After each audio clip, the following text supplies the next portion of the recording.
If you'd like, go ahead and make your way over to Ephesians chapter 5. Ephesians chapter 5.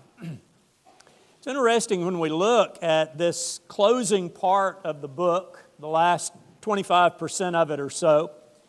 There's two big pictures of strength drawn for us. In fact, if you just look ahead to chapter 6, verse 10, Paul comes out and he says, "Be strong in the Lord." Makes that point very clearly. But if you back up to chapter 5 and verse 21, he gives us the other strength. And it's not so clear when he says, submitting to one another. The idea of submission is rarely thought of in terms of strength. In fact, we sometimes think it's rather strong when we don't submit. We might think about something small, kind of passive-aggressive. You're sitting in a traffic light, no other cars around, you just take the light. Or maybe a little more severe than that. We think about a full show of defiance to someone in authority, whichever end of the spectrum we're on. The Apostle Paul says that is not strength. That is not being strong. Strength is shown in submitting to one another. And so for a few minutes this morning, I want us to think about his words and the three examples that he uses to illustrate that point. But before we get to that, we need to back up just a bit.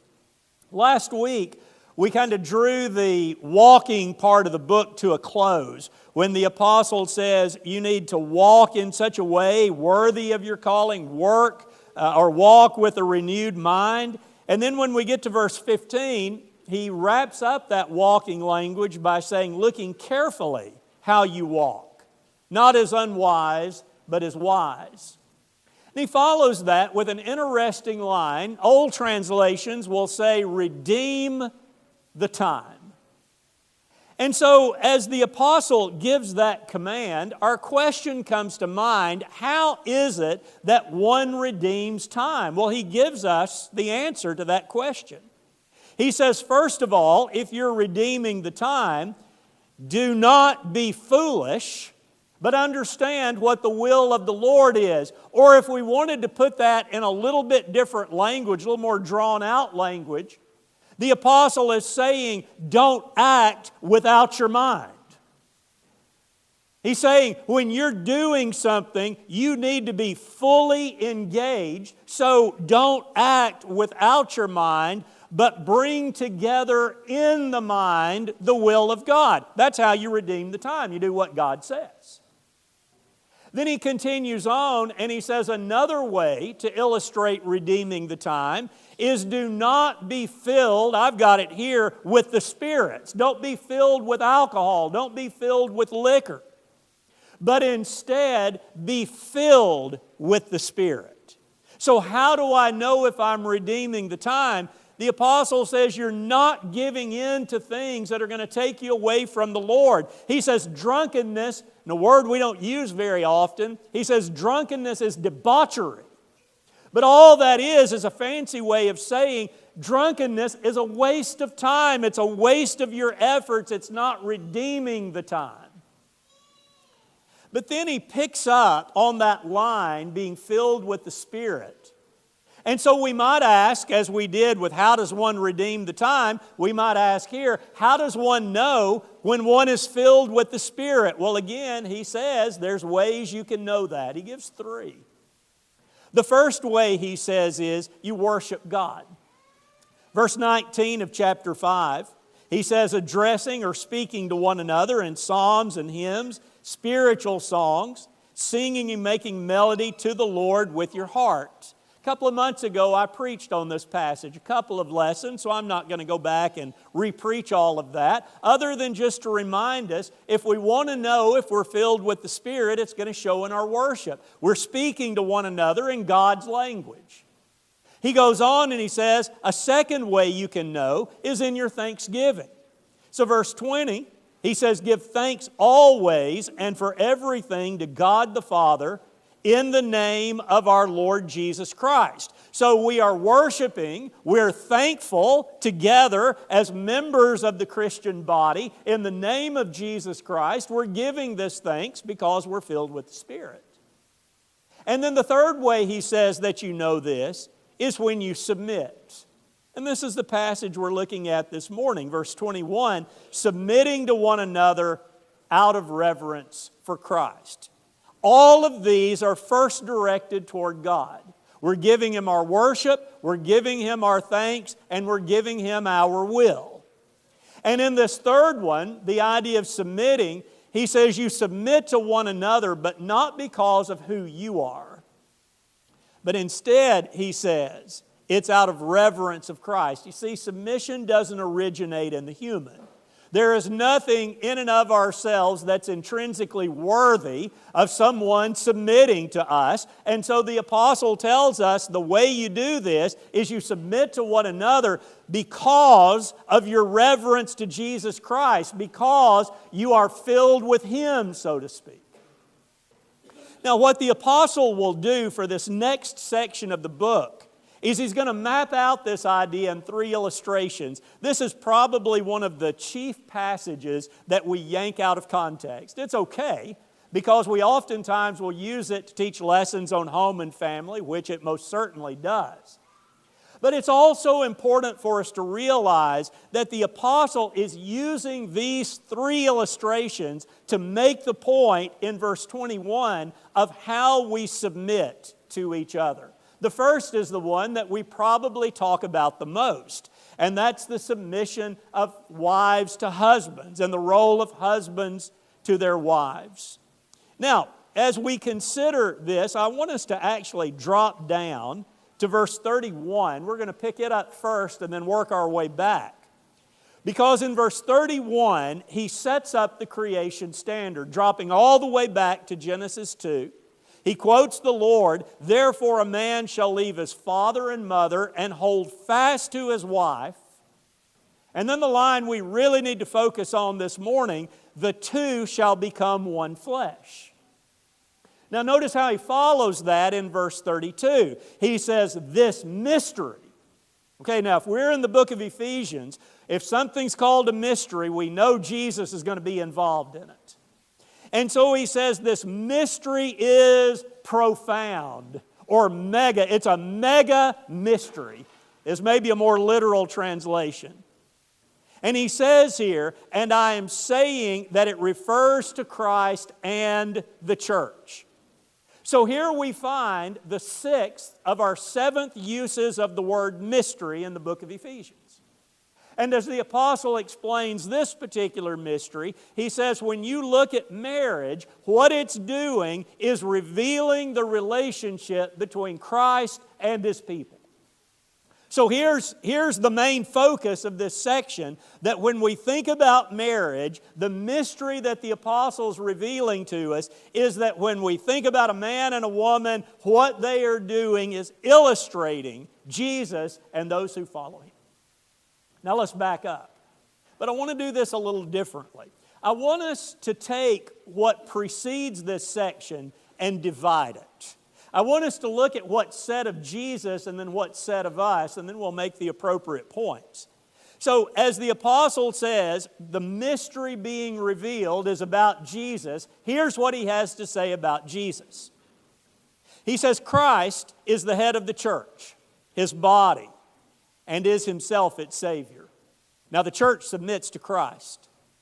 Christ loved the church and gave Himself up for her, that He might sanctify her, having cleansed her by the washing of water with the Word, so that He might present the church to Himself in splendor, without spot or wrinkle or any such thing, that she might be holy and without blemish. Christ nourishes and cherishes the church because we are members of His body. And so oftentimes we get this passage completely backwards. We come to it and say, here's the Apostle Paul's teaching on marriage. No, here's the Apostle Paul's teaching on Jesus and the church, and he's going to use marriage to illustrate it, to reveal the mystery. But what I'd like for you to consider this morning is that when we look at this and we think about the statement that he took from the book of Genesis, we are seeing the perfect idea of the two becoming one. The apostle says that Christ nourishes and cherishes the church because this is His body. We have become one with Jesus. We are the bride of Christ. We are married to Him, is the point that the apostle's making. Now let's take that idea and let's look at the other half. Because here the apostle is saying, let me illustrate that by marriage. And so here's the section that he says about marriage when he says, wives, submit to your own husbands as to the Lord. For the husband is head of the wife, even as Christ is head of the church. Wives should submit in everything to their husbands. Now note the parallel here. Husbands, love your wives. Husbands should love their wives as their own bodies. He who loves his wife loves himself, for no one ever hated his own flesh, but nourishes and cherishes it. And so we make the same point, don't we? Here the apostle is saying the two have become one. A wife is submitting to her husband as the church submits to Christ. A husband is loving his wife as Christ loved the church. Now, I defy anybody to say which of those is the more difficult. Those are two very high standards that are emulating what Christ has done for us. And so here is the husband then, who does not mistreat his wife because she's a part of his body. The two have become one. And so as he loves and nourishes his body, what that's showing is he's taking care of his wife.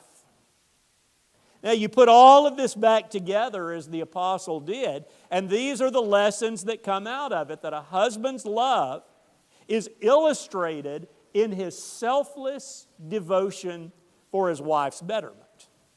Remember how verse 21 is worded, submit to one another. Is a husband in a sense not submitting to his wife here? Not in the same sense perhaps, but submission nonetheless. He's giving his will for her betterment. It's not about him, it's about her.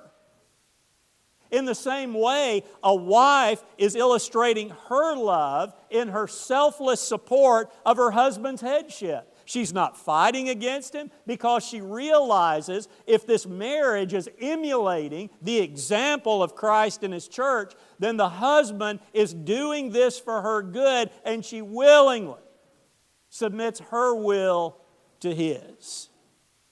And thus in this godly marriage, we have the mystery revealed. We have a man and a woman who are showing what it means to show Christ loving His church. But yet the Apostle Paul doesn't quite end the conversation there. As we look to verse 33, your translation may have a word like but or however. The Apostle has given these grand themes, but it's as if he brings it back down to a very practical point and saying this is not theoretical. So he says, however, and he reiterates the point, let each one of you love his wife as himself, and let the wife see that she respects, or actually fears, same word as back in verse 21, her husband. So the point is, in every marriage, we're seeing the illustration of this high standard. Since the dawn of time, every man and woman who have gotten married have been set on course to reveal this mystery. And of course, that places such a high standard on husbands and wives and how they treat each other, because every marriage should be a living example of how Christ loves the church and how the church loves Him. So that's example number one.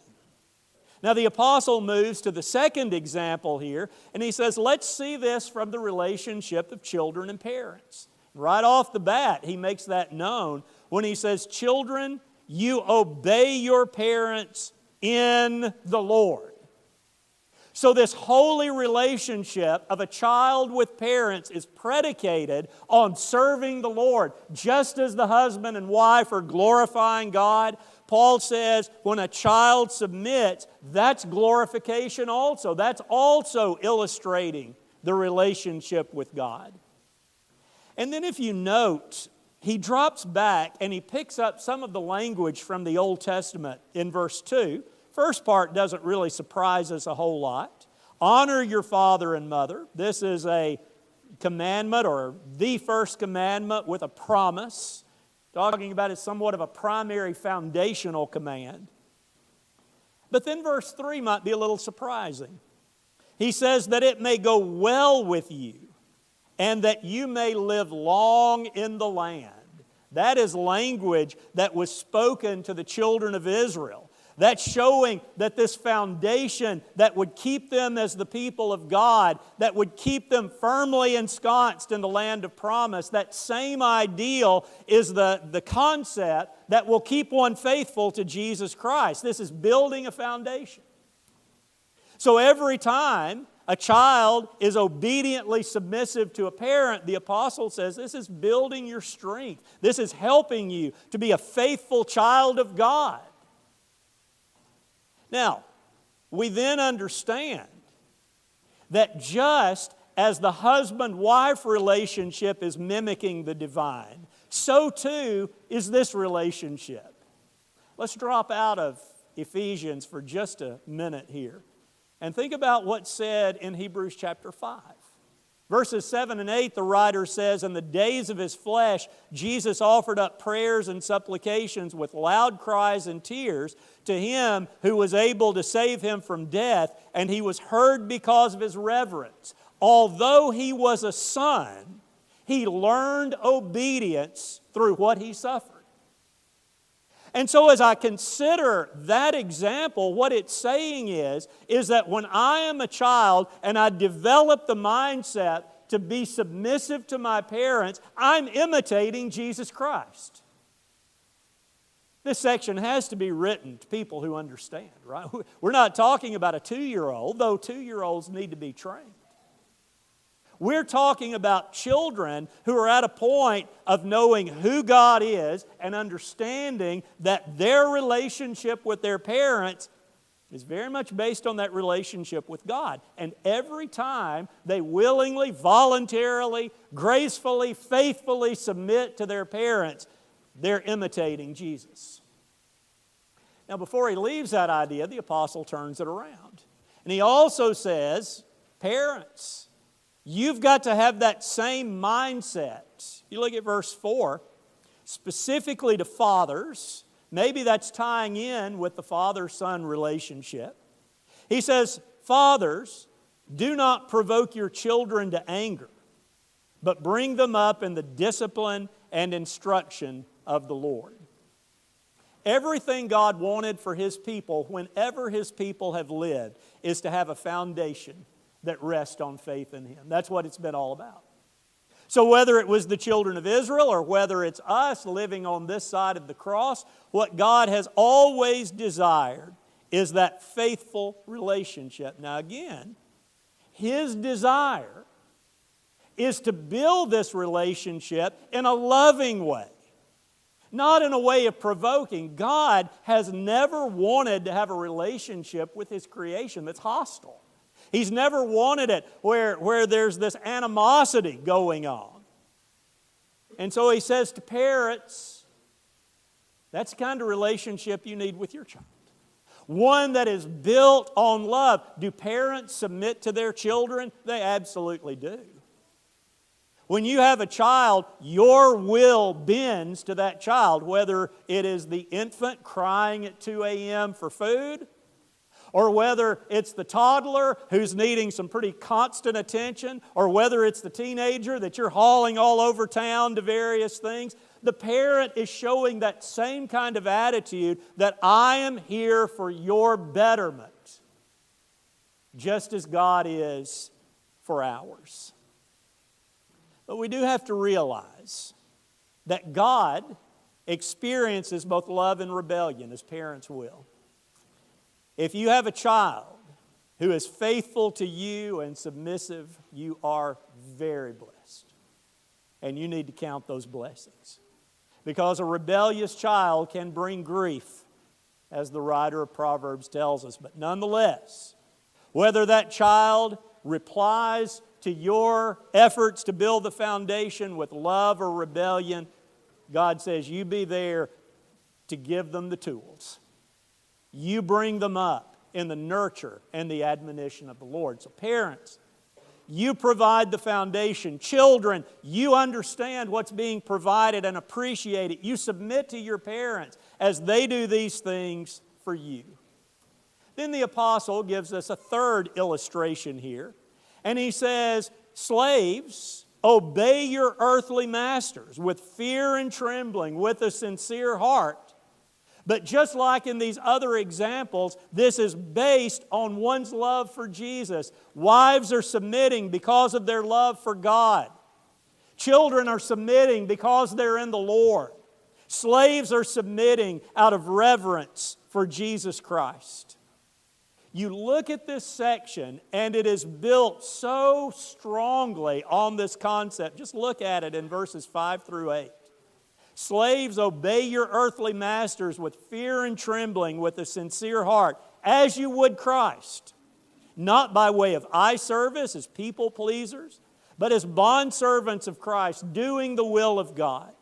From the heart, rendering service with a good will as to the Lord and not to man, knowing that whatever good anyone does, he will receive back from the Lord, whether he's a bondservant or whether he's free.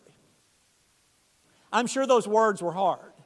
You and I have no concept of being a slave. We have no concept of having no rights whatsoever. But the apostle says to these slaves, here is your opportunity to illustrate Jesus Christ.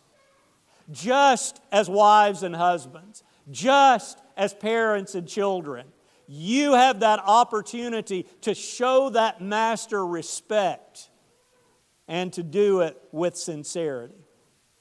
Let's think about how that's shown. To consider how that this relationship mimics that of God the Father and Jesus. Again, we're going to drop out of Ephesians just for a minute, this time to the book of Acts. 3 different verses in chapters 3 and 4. We have the term servant used with Jesus. The God of Abraham, Isaac, and Jacob, the God of our fathers, glorified in Jesus Christ. Skipping down. For truly in this city they are gathered together against your holy servant Jesus. And then at the end, these signs and wonders are performed through the name of your holy servant Jesus. This is a different word than used in Ephesians, but it's an interesting word. Because this one sometimes is translated son, and sometimes it's translated servant. You may see that in your translation. Where maybe on one occasion it's son and then servant. It's an idea that I think is not by accident. Where the writer Luke is showing us that Jesus Christ illustrated servanthood. He showed the Father that submission, that He would bend His will to that of the Father to carry out this plan. And so when one responds to authority in a godly way, he's demonstrating Jesus. Now, the apostle turns it around. And he says, before we go any further, masters, you need to consider your relationship with God. Look at verse 9.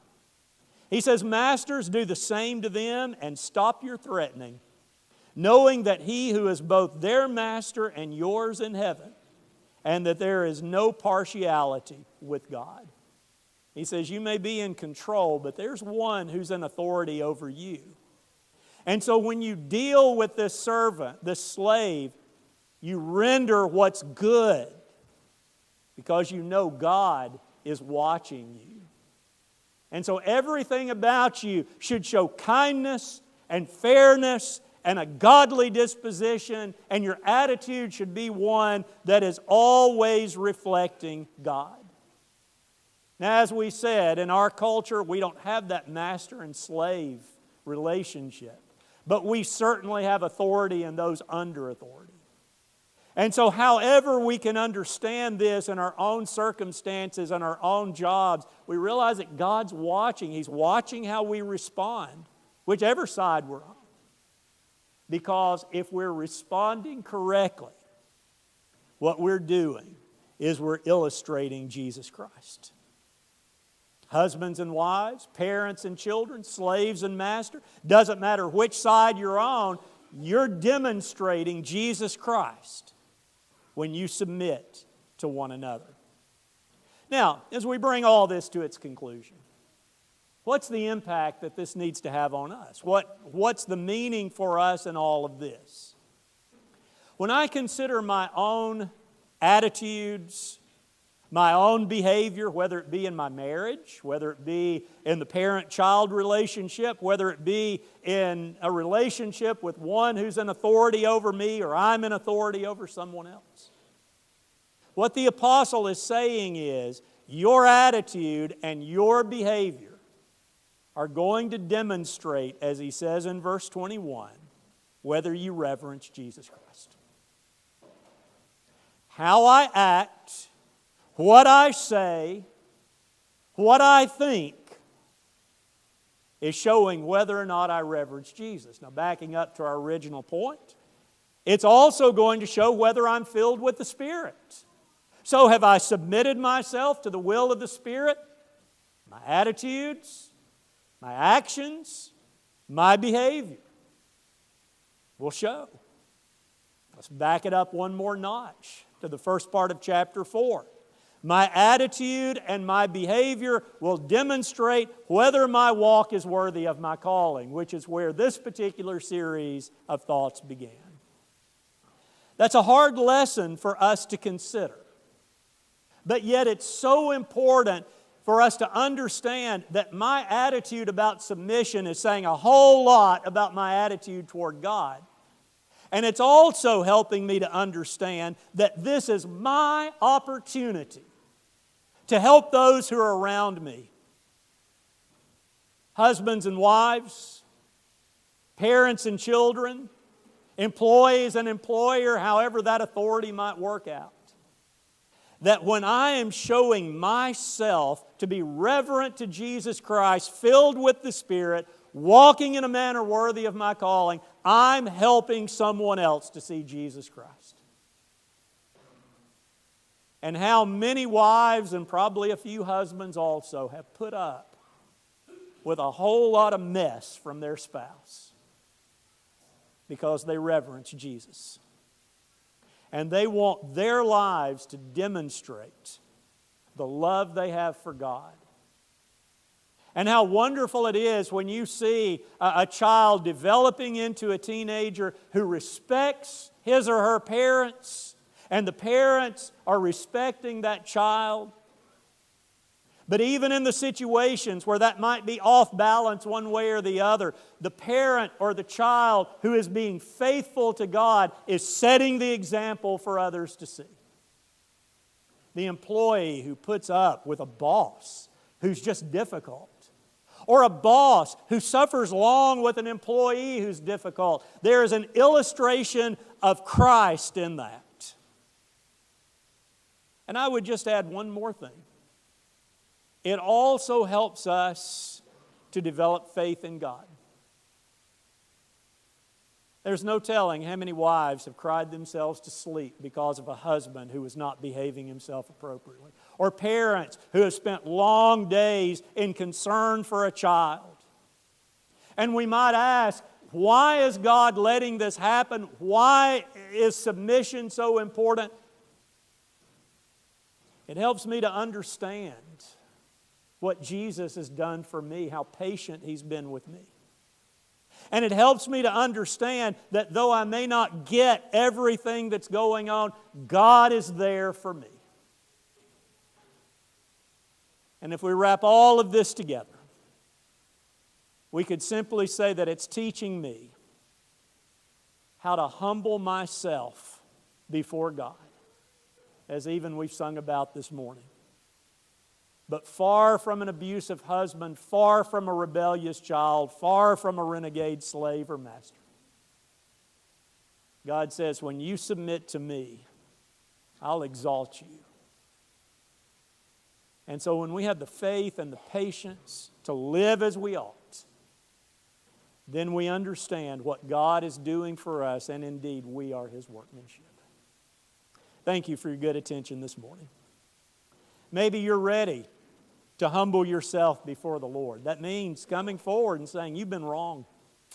You've sinned, but now you understand who this Jesus is, and you're ready to confess His good name. and you're ready to be buried in the waters of baptism where your sins will be washed away, that's showing submission to God. And it will be at that point that God begins exalting you. It may not be as obvious now as it will later, but yet God is going to begin making you into a child who's fit for His family, a servant who's fit for His kingdom.